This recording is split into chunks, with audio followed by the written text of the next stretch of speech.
Hello again, book lovers. First to Fight by Roger Moorhouse is the story of the Polish War, as we now call it, 1939. So you know what I'm talking about. This is the invasion of the Nazis at the beginning and then joined in by the Red Army later on as Poland fell to a tragic pincer attack. And this is the story of what the ordinary Poles and the military were suffering from their point of view. It doesn't mention the Polish pilots that hopped over to Britain to later become part of the RAF 303 squadron.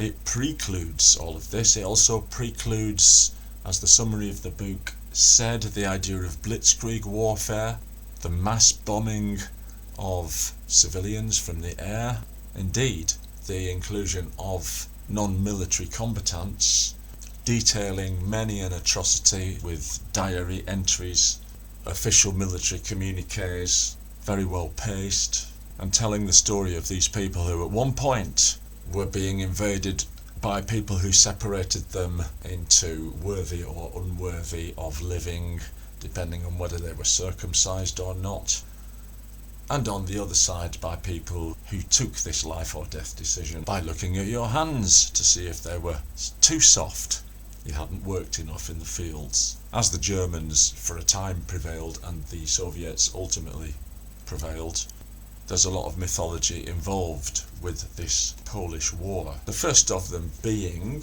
that the Polish used cavalry and the Germans used tanks. Well, that's true as it stands. There was even a cavalry battle between a German cavalry regiment and the Poles.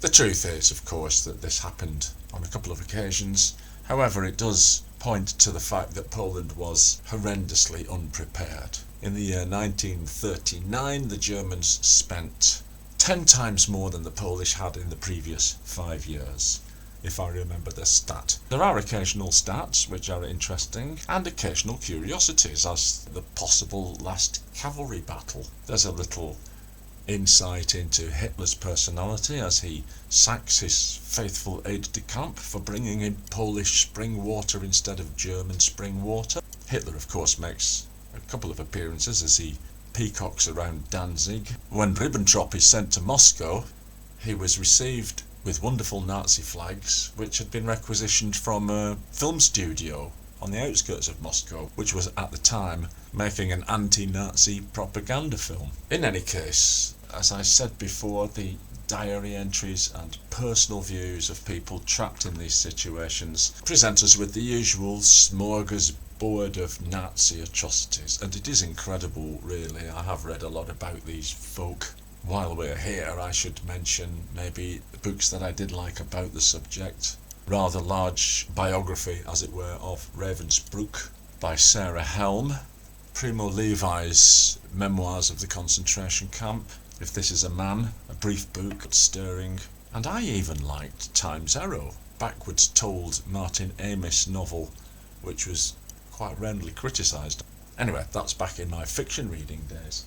And so here we have a book that takes us step by step through the individual stories of battles fought, prisoners rounded up, nicely peppered with vivid images from the real memories of people that were there, and those odd little facts that I like so much, and which I thought were lacking in the large Churchill biography, for example.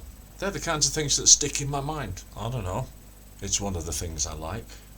The shocking thing that I remember from this book was the tale of one of the Polish chaps walking past an almost dead soldier whose rib cage had been torn open, and you could see he was still alive. Well, you could see his heart, it was still beating. You could see the fact that the guy was still conscious. That kind of reminded me of Siegfried Sassoon's Memoirs of an Infantry Officer, where he sees, as he describes it, a man's face. He died in some water, and so the fleshy bit of the face had risen to the surface of the water. That stuck in his head, and it's stuck in mine as well. There's more of that kind of thing in here, but it's not gruesome.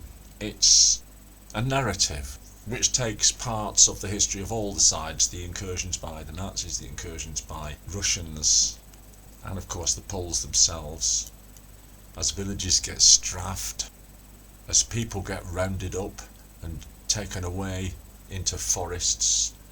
People remark often on the smell of burning horses. There's the first appearance of the throwing the grenades into the cellars where the women and children are.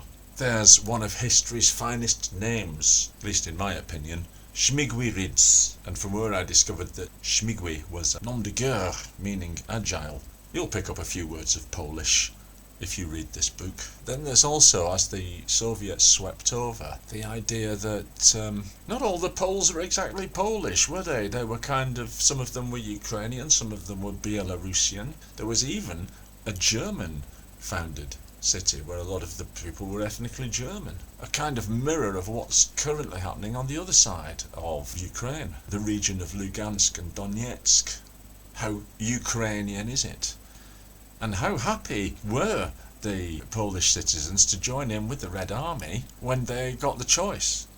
But then the Red Army told them they were fighting a class war and they would liberate them. They just did the same things as the Nazis, and so quickly became as feared. It has all the references, the scholarly research, so if you want names and numbers, they'll be there. But it reads as a sad but valuable story. And there are some memorable stories of bravery as well as despair, and it's another reminder of people who bandy around terms like Nazis and fascists, that a lot of the recipients of those insults are a long, long way from the disgusting creatures that peopled real history only about 70 years ago. Anyway, fascinating, a very valuable book, says the Sunday Telegraph. And I agree.